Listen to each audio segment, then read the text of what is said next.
সমতল ভূমি বেলে মাটিতে আনারস চাষ করে তাক লাগিয়ে দিয়েছেন চুয়াডাঙ্গা জেলার আলমডাঙ্গা উপজেলার গাংনী ইউনিয়নের মোশাররফ হোসেনের ছেলে আব্দুর রাজ্জাক।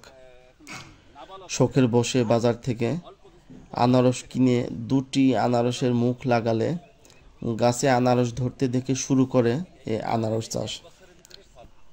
স্বাদে গন্ধে বাজারে অন্যান্য আনারস ফলের তুলনায় অধিক মিষ্টি হওয়ায় এবার 500 পিস আনারসের চারা রোপণ করেছে।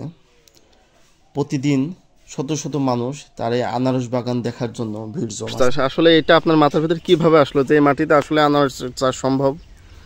প্রথমত এই আনারসের মাথা থেকে আমরা কিন্তু 2টা গাছ লাগাইছিলাম। লাগানোর পরে দেখা গেল কিছু 1 বছর পরে হঠাৎ গাছে দেখছি গাছের মধ্যে থেকে একটা ফুল জাতীয় দেখা যাচ্ছে। আচ্ছা, তখন আমি আমার এক বন্ধু, ওনার নাম কুতুবুদ্দিন, ওনারে বললাম, ভাই দেখুন তো এই মনে হচ্ছে এর মধ্যে এখানে একটা ফুল আসছে। বলছে আচ্ছা দেখা যাক কী হয়। কিছুদিন পরে দেখছি এই ফুলটাই ফল মূলত। তখন ফুলটা ফল রূপে যখন ভেসে আসলো তখন আমাদের একটা আত্মবিশ্বাস এসে গেল যে এই মাটিতে আনারস করা সম্ভব। তখন আমি এই বাণিজ্যিকভাবে চাষটা মোটামুটি অল্প দিয়ে শুরু করেছি। এতে দেখা যাচ্ছে গত বছর আমার 17টা ফল হয়েছিল। তো বাজারের তুলনায় আমার ফলটা অনেক বেশি মিষ্টি, যেহেতু আমার এই ফলটা ন্যাচারাল। এখানে কোনো কীটনাশক বা আপনার আছে যে ফলটা পাকানোর জন্য যে মেডিসিন, আমি কিন্তু এই মেডিসিনটা প্রয়োগ করি না। আমি গাছে একদম সম্পূর্ণরূপে হলুদ হয়ে যখন গাছের এই ফলের গায়ে 2-1টা পিঁপড়ি দেখা যায়, এই পিঁপড়িতে রস খেতে থাকে, তখন আমি দেখলাম ফলটা পরিপূর্ণ পেকে গেছে। তখন আমি ফলটা উঠায়ে কেটে দেখছি বাজারের আনারসের তুলনায় আমার আনারসটা রসালো এবং অধিক মিষ্টি।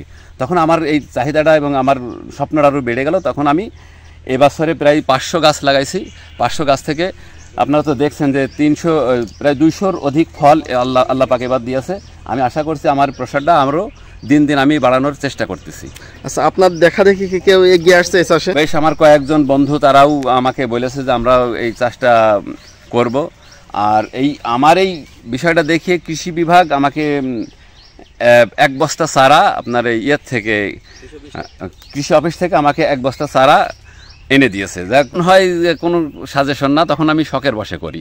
তারপরে তখন দেখতেছি যে না আমার এখানে হবে ফলটা, তখনই আমি কিন্তু এটি বাণিজ্যিকভাবে নেওয়ার জন্য চেষ্টা করতেছি। এলাকার অনেকেই আমাকে কটূক্তি করতে থাকে, এটা কোনোদিন আমাদের মাটিতে হবে না, এটা হওয়া অসম্ভব। পরবর্তীতে যখন আমি চাষটা করলাম, করার পরে যখন ফল হয়েছে, এখন এই ফল দেখতে যে লোকগুলো একসময় বলেছিল এই মাটিতে এই চাষ হওয়া সম্ভব না, সেই লোকগুলো এখন বারবার দেখতে আসছে এবং তারা বলতেছে যে আমাকে চারা দিও, আমি চাষটা করব।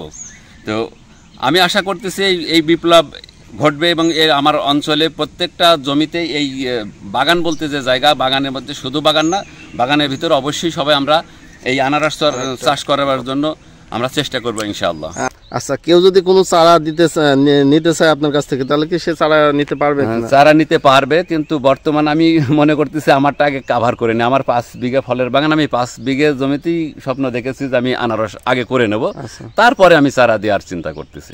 আমি তো মনে করি যদি কৃষি বিভাগ আমাকে সহযোগিতা করে, তাহলে আমি কৃষিতে এই আনারস চাষে আমি বিপ্লব ঘটানোর স্বপ্ন দেখি। খুব ভালো লাগছে, খুব ভালো লাগছে। প্রথম পর্যায়ে আপনারা কি মনে করতেন একজন সাধারণ মানুষ হিসেবে? আমরা মনে করতাম যে এখানে আর জিনিস হবে না, যে এই বালি মাটিতে এটা হয় নাকি। এটা পরে এখন দেখা যাচ্ছে যে এখন খুব সুন্দর হয়েছে। আপনি কি খেয়ে দেখেছেন এটা? জি, এটা খাওয়া দাওয়া হয়েছে, খুব সুন্দর মিষ্টি, খুব মিষ্টি না? মিষ্টি। আচ্ছা।